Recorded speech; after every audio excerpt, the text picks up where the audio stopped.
Next है secrets of high scoring in Adidas. अब ये वो अहम तरीन उसूल है, ये वो अहम तरीन उसूल है। जैसे जैसे वैसे मैं अपनी प्रेजेंटेशन में प्रोसीड कर रहा हूं ना, जो सेक्शंस की इंपॉर्टेंस है वो बढ़ती जा रही है। अब no doubt choosing career important था, लेकिन उससे भी इंपॉर्टेंट एडिडास का सेक्शन था। अब इससे भी इंपॉर्टेंट है सीक्रेट्स ऑफ हाई स्कोरिंग। भाई इतना नंबर आना कैसे?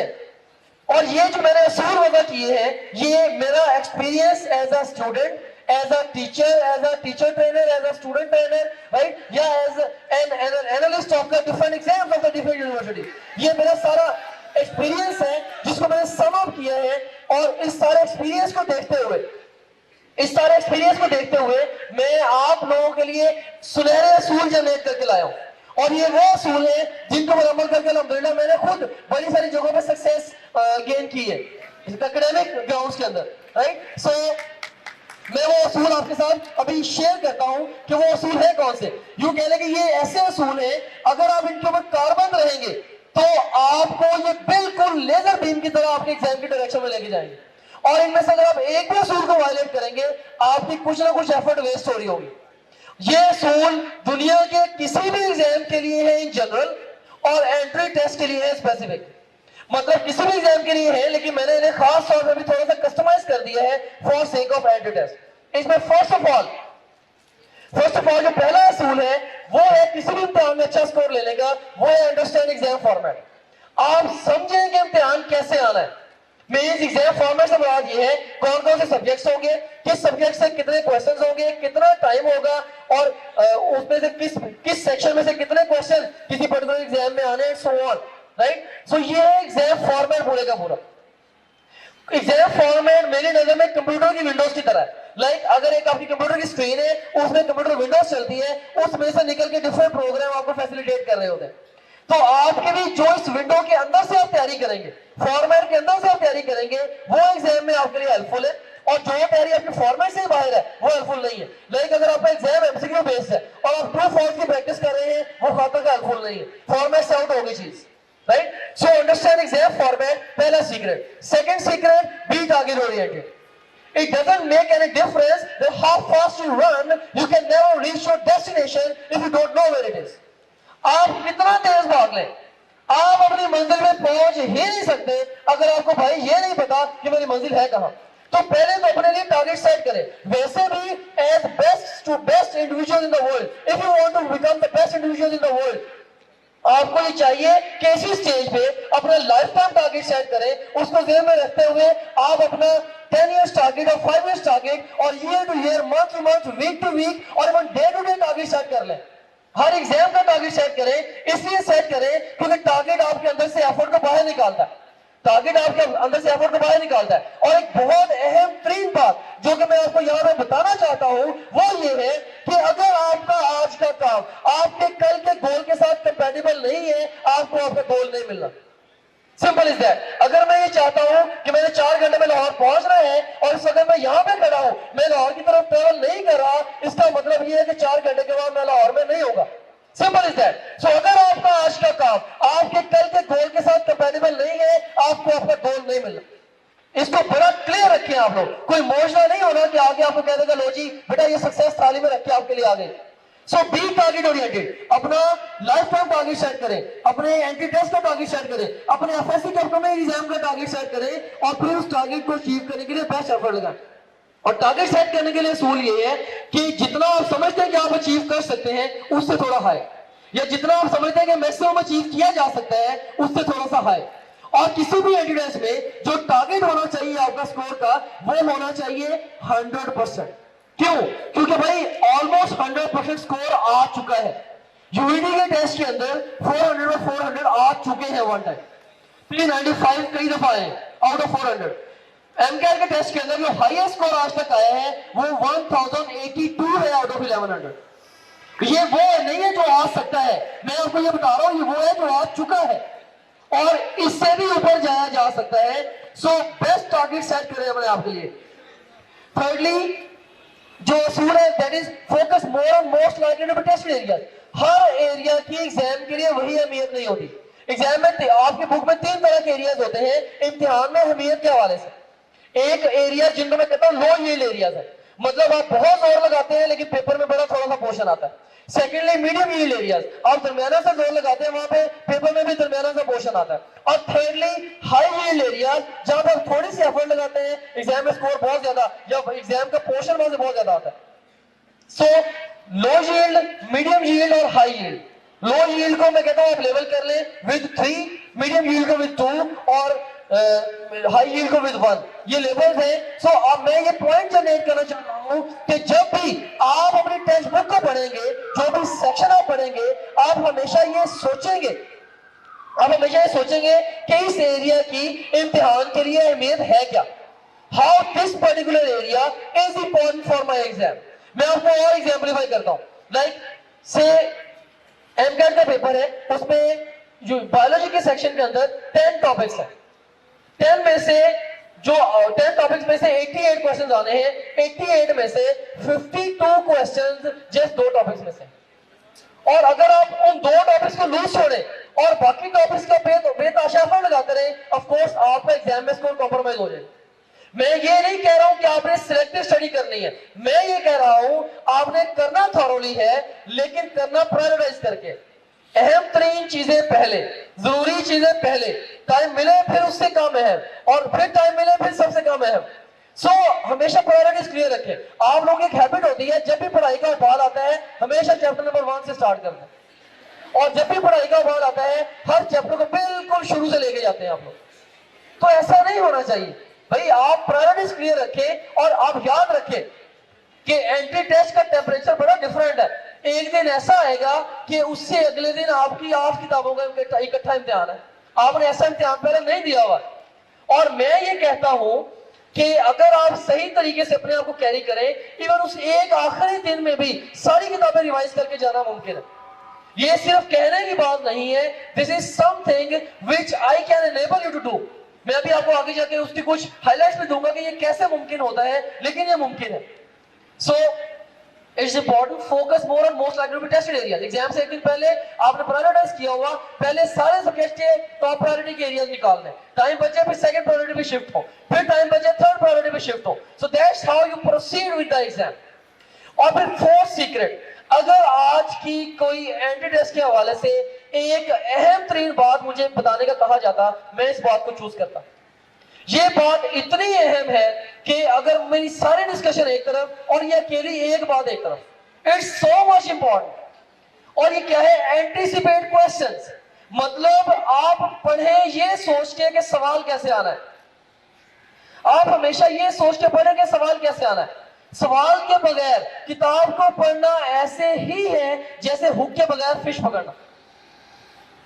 If you want to learn how to find something, you must first learn how to hide something. If you want to learn how to answer a question, you must first learn how to write a question. The point I want to generate is, whenever you are studying your textbook for the preparation of entry test or any exam of the world, always keep one thing in your mind, that how question or questions would be asked on your final exam. Always keep in mind certain words like what, when, where, which, why, how, who. Think like scientists, think like critics, think like teachers, think like paper setters, think like examiners. That's what I'm trying to tell you. मैं सादा लफ्जों में ये बात इस तरह से बताना चाहूंगा कि जब भी आप अपनी टेक्स्ट बुक को एंट्री टेस्ट की तैयारी के लिए इन स्पेसिफिक और किसी भी दुनिया के एग्जाम की तैयारी के लिए इन जनरल पढ़ेंगे, आप अपने माइंड में ये रख के किताब को पढ़ें कि यहां से सवाल कैसे आना, and then you read your text book in quest of finding the answers to those questions. फिर किताब को पैसिवली ना पढ़े, सवाल के बगैर लर्निंग, पैसिव लर्निंग, पता नहीं माइंड में बैठ रहा कि नहीं बैठ रहा। सवाल के साथ लर्निंग, एक्टिव लर्निंग, सवाल माइंड में, जवाब किताब में, पढ़ा, लॉक कर दिया। सो सवालन जवाबन किताबों को पढ़ना सीखें और बल्कि खुद अपने सवाल जनरेट करने की सलाहियत पैदा करें। और हमारी जो प्रिपरेटरी सेशन, उसका मकसद यही होता है कि बच्चे को इस तरीके से चीजों को कैरी कराया जाए कि बच्चा खुद से क्वेश्चन मेकिंग के काबिल हो जाए। किताब पढ़ते हुए बहुत सारे क्वेश्चन उसके माइंड में पहले भी हो और साइड बाय साइड वो जनरेट करता जाए। अगर आपकी सवाल बनाने की सलाहियत अच्छी है ना, I can bet over this, आपके फाइनल एग्जाम में एक भी क्वेश्चन ऐसा नहीं आएगा जो आपने खुद ना बनाया हो। आप 100% हर एग्जाम को एंटिसिपेट कर सकते हैं अगर आप उसके टेम्परेचर को समझ के चले, जरा उसको कैरी करें किसी तरीके से। और आप ये कह सकते हैं सर हमने तो पेपर दिया ही नहीं है एंटी टेस्ट, हमें कैसे पता कि वहां क्वेश्चन कैसे आने। भाई मैं ये कहूँ ना कि आप एक ऐसा हाइपोथेटिकल चश्मा लगा के किताब को पढ़ें जब भी पढ़ना है कि आपको किताब में क्वेश्चन नजर आए, ब्लड टेक्स्ट नजर ना आए, राइट। सो आप कहते हैं सर हमें तो उस चश्मे में से नजर ही कुछ नहीं आता, हम किताब खोलते हैं क्वेश्चन हमसे तो बनाए नहीं जाते। भाई that's why I am here. Of course जब हम आपको क्लासरूम के अंदर चीजें पढ़ा रहे होंगे through the window of the exam, through the eyes of exam, of course हम आपके अपने अंदर क्वेश्चन मेकिंग एबिलिटी जो है वो जनरेट कर रहे होंगे, राइट। सो बट ये सीक्रेट ऑफ द सीक्रेट्स है एंटीसिपेट क्वेश्चन। सवाल आपकी किताब पढ़ते हुए सिमत मुतय्यन करता है।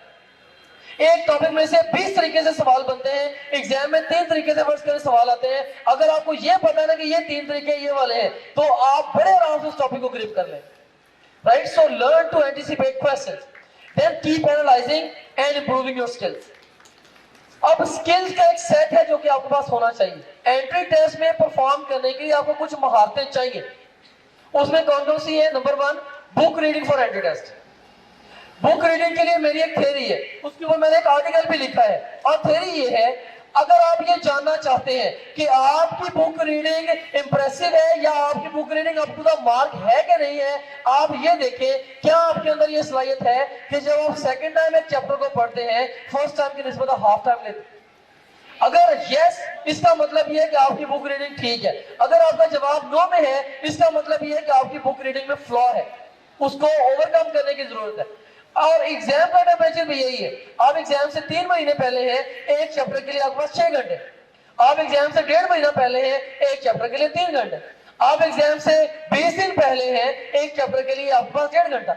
आप एग्जाम से मे भी 10 दिन पहले हैं, एक चैप्टर के लिए आपके पास आधा घंटा, और एक दिन पहले आपके पास 15 मिनट। तो अगर पहले दिन आप किताब को इस सोच से पढ़े जब आपने 6 घंटे लगाए थे कि एक दिन ऐसा आएगा जब मैंने इसको 15 मिनट में भी रिवाइज करना है, अगर आप ये सोच के पढ़ेंगे तो आप कर भी लेंगे। अगर ये सोच नहीं होगी कि यार ये ऐसा करना है या ऐसा करने के लिए कुछ करना चाहिए भी, आप नहीं करेंगे, और ये गैर मुमकिन है। और इसके लिए मैंने आर्टिकल लिखा है symbolic method of reading text book. मैंने 15 से 20 सिंबल्स यूज करता हूँ खुद मैं किताब को पढ़ने के लिए, और वो मैंने मेथड जितने भी स्टूडेंट्स को सिखाया है वो कहते हैं सर हमारी life as a student revolutionise हो गई। कोई इतना एक्स्ट्राऑर्डिनरी मेथड है। लाइक मैं जब किताब को पढ़ता हूँ लेड पेंसिल हाथ में पकड़ के जस्ट उसमें कीवर्ड्स को स्टार लगाए, जैसे पैराडॉक्सिकल पॉइंट्स हैं, पैराडॉक्स का सिंबल लगाया, राइट, नटशेल स्टॉप पे निकाल के लिख दिए, फॉर्मूलाज को रेक्टेंगल में डाल दिया, पर 15-20 सिंबल है जो मैं यूज करता हूँ। और उसके बाद जब कभी सेकंड टाइम मैंने किताब पढ़नी होती है ना, believe me I am telling you very honestly, किताब में खोलता हूँ और किताब मुझे खुद पढ़ाना शुरू कर देती है। किताब मेरे उस्ताद के तौर पे काम करती है, मुझे बहुत ज्यादा सेकंड टाइम स्ट्रेन नहीं करना पड़ता। I just put effort for the first time. तो ये एक नया विजन है, ये एक नई सोच है जो मैं आपको इम्पार्ट कर रहा हूँ। और ऑफ कोर्स ये चीजें थी, ये मेरी रिसर्च थी जिन्हें एक्सप्रेशन देने के लिए ही मैंने ओवरऑल डिफरेंट टाइम्स पे डिफरेंट इनिशिएटिव्स लिए, and I am proceeding through the course of my life. So book reading एक आर्ट है, टाइम मैनेजमेंट दूसरा आर्ट है। इस तरह टाइम मैनेजमेंट के लिए भी प्रॉपर साइकिल स्ट्रेटजी है, रिसर्च बेस्ड स्ट्रेटजी है। इसके अलावा ways of approaching an MCQ है, एक एमसीक्यू को किस तरह से हम 4 मुख्तलिफ तरीकों से अप्रोच कर सकते हैं, ये डिस्कशन है। फिर थर्डली फोर्थली इसके अंदर मेकिंग एन एजुकेटेड गैस। खुदा ना खास्ता अगर एग्जाम में आपको आंसर नहीं मिल रहा तो आप एजुकेटेड गैस कैसे लगाएंगे। हर एग्जामिनर ने क्वेश्चन राइटिंग में कुछ वीकनेसेस छोड़ी होती है। मैं बच्चों को यहाँ तक सिखाता हूँ कि वो वीकनेसेस क्या हो सकती हैं और उन वीकनेसेस को यूज करके आप आंसर तक कैसे पहुंच सकते हैं। सो ये एक और स्किल है जो कि आपके अंदर होनी चाहिए। फिर हाई स्कोरिंग टैक्टिक्स, 2 बच्चे हैं, same knowledge, same skills, right, same उनके कॉन्सेप्ट्स, एग्जाम में सिर्फ बैठ के अप्रोच डिफरेंटली करते हैं ना, उनके स्कोर्स में रिमार्केबल डिफरेंस आता है। सिर्फ इम्तिहान में बैठे बैठे अप्रोच के साथ फर्क पड़ जाता। मैं यहाँ पे एक बात कंक्लूड करना ये चाहूंगा कि इम्तिहान से पहले आपका कमाल इस बात के अंदर है कि how well you anticipate all the problems which you are going to face on your exam and you prepare for those problems.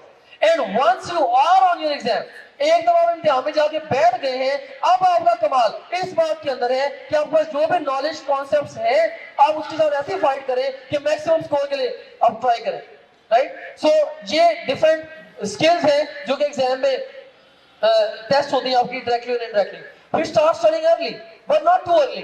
अभी आप सेकेंड ईयर के ऊपर फोकस करें, आपकी कुछ अपने सीरीज के अंदर प्लान करेंगे, कुछ टेस्ट हम आपके ऐसे लेंगे जो कि आपको एंट्री टेस्ट का विजन देंगे, लेकिन आपकी एफएससी की तैयारी कराएंगे स्टैट के प्लेटफॉर्म से। हमारा मेन फोकस एफएससी है, राइट। लेकिन उसके बाद फिर जैसे ही आप लोग सेकेंड ईयर के एग्जाम देंगे इंशाल्लाह राइट अवे हमने आपके लिए बड़ा एक्सटेंसिव प्रिपरेशन जब वो ओवरऑल मॉड्यूल्स तैयार किए हैं वो हम स्टार्ट कर देंगे। पर फिर उसके बाद लेट ना करें, तो ऑलरेडी ओवरऑल कह रहे हैं डिफरेंट यूनिवर्सिटीज के 45 to 90 डेज तक का टाइम होता है, तो आपने एक एक दिन यूज करना होगा, right. So start studying early, avoid distraction. दौरे हाजिर में फेसबुक बहुत बड़ी डिस्ट्रैक्शन है, गूगल प्लस, फिर टेलीविजन, मोबाइल फोन, राइट। मैंने देखा कि बहुत सारे बच्चे, मेरी ऑब्जर्वेशन ये है कि बहुत सारे बच्चे वो चल रहे होते हैं नोटिफिकेशंस के ऊपर, फेसबुक नोटिफिकेशंस के ऊपर। मींस वो बैठे किताब खोल के साथ ही नोटिफिकेशन आया, देखा, फिर दोबारा वापस, फिर देखा। और भाई जब तक आप कई घंटों के लिए फोकस ही नहीं करते एक चीज के ऊपर, आप उसमें एक्स्ट्रा ऑर्डिनरी कैसे आप उसके अंदर परफॉर्म कर सकते हैं।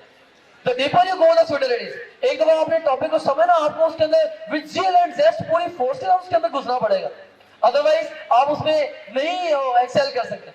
और मैंने यहाँ तक भी बच्चे देखे हैं क्या करेंगे कि बस तैयार कर लिया, अब एग्जाम नजदीक आ गए हैं, अब मोबाइल से जान छुड़ानी है, मोबाइल जनाब जाके कबर में रख देंगे और हर 10 मिनट में उठ के देखेंगे मैसेज नहीं है। That's what you people do. Exactly.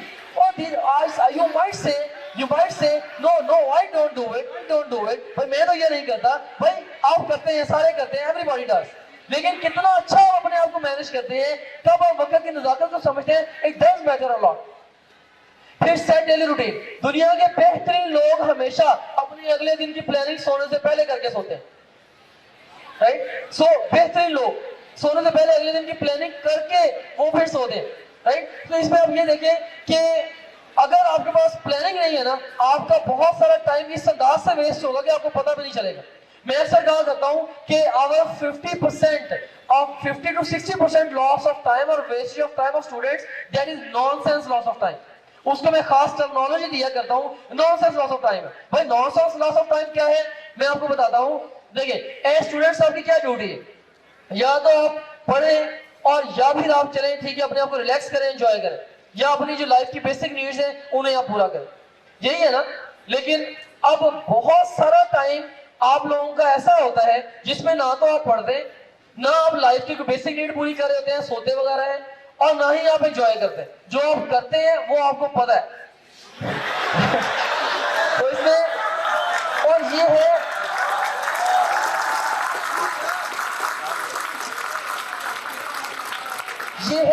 Nonsense loss of time. मैं इसकी एग्जांपल देता हूं आपको, नॉनसेंस लॉस ऑफ टाइम का मैं एग्जांपल देता हूं। बच्चे क्या करते हैं कि मैंने ये देखा कि बच्चे जनाब 4-5 पेंसिलें पकड़ी हैं, शाम में पकड़ के बड़े प्यार से एक-एक को जनाब साफ करके रखना शुरू कर दिया। फिर क्या करेंगे, अपनी जनाब रोज रूम की सेटिंग चेंज करनी शुरू कर दी, इधर से शर्ट उठाई इधर लटका दी, इधर से उठाई इधर लटका दी। और यहां तक मैंने बच्चे मेरी ऑब्जर्वेशन में आए हैं, बिलीव मी, वो डस्टबिन में देखते हैं कल मैंने क्या फेंका था इसका। और ये इसलिए होता है क्योंकि आप प्लानिंग के तहत नहीं चलते। अगर आपके 24 आवर्स प्लान हो, इवन आपकी फन एक्टिविटीज तक प्लान होनी चाहिए। आपका सोने का टाइम वो भी मुकर्रर होना चाहिए, इस टाइम पे आपने रिलैक्स करना, खाना खाना। अगर आप एक अच्छी रूटीन के साथ चलेंगे आप एक्स्ट्राऑर्डिनरी एक्सेल करेंगे। एक अच्छी रूटीन जिंदगी में एक नालायक इंसान को कामयाब और एक बुरी रूटीन एक लायक इंसान को नाकाम बना सकती है। दुनिया के बेहतरीन लोग रूटीन से चलते हैं। I had a friend Neil Hartley, he died lately, may his soul rest in peace. लेकिन वो बताया करता था, कहता कि अगर मेरा स्विमिंग का टाइम है ना, वो भले कोई पाकिस्तान से आ गया यूके में तो मुझे वो मिला, मैंने कहा भाई मेरा स्विमिंग का टाइम है, मैंने जाके स्विमिंग करके फिर वापस आके मैंने आपके पास सुन ली कि मेरा अपनी एक रूटीन है, मैंने आपकी बात, मैंने अपनी रूटीन नहीं डिस्टर्ब करनी। सो आप अपनी लाइफ को मैनेज करके चले, और जितना अच्छा अभी से अभी हैबिट्स अडॉप्ट करेंगे आप उतनी हाइट गेन करेंगे इंशाल्लाह लाइफ के अंदर। उसके बाद फिर no importance of text books. आप अपनी किताबों की अहमियत को जानिए। भाई अपनी किताबें क्या है, राइट। सो आपका जो एडिटर्स आना वो किताबों में से आना है। याद रखें कोई भी ऐसी बात जो मैं कहूं या कोई और टीचर कहे या कोई इदारा क्लेम करे जो आपको आपकी किताब से दूर लेके जाए, आप उससे दूर हो जाए। मतलब मैंने ये देखा कन्वेंशनल इंस्टीट्यूशंस क्या करते हैं, कन्वेंशनल इंस्टीट्यूशंस वो जस्ट आप लोगों को साइकोलॉजिकली डिप्रेस करने के लिए या आपके ऊपर अपना रोब जमाने के लिए वो जरूरत से ज्यादा मुश्किल क्वेश्चन से आपको एक्सपोजर देते हैं। उससे क्या होता है, आप समझने यार ये जो मुझे नहीं आता मैंने इसी की तरफ जाना है, आप मेन स्ट्रीम में जाते जाते आप ना रॉन्ग डायरेक्शन में चले जाते हैं और आप नो डाउट आपको बहुत सारी चीजें मिल जाती हैं, लेकिन एग्जाम में बैठ के उसका फायदा नहीं होता। हमारा टाइम सेंसिटिव है, हम चाहते हैं हमें एग्जाम में बेनिफिट हो। फिर अपनी वीकनेसेस को जाने, किसी भी स्टेज पे अगर आपकी कोई वीकनेस आपके सामने किसी भी तरीके से आ गई है उसको ओवरकम करने के लिए प्लान करें।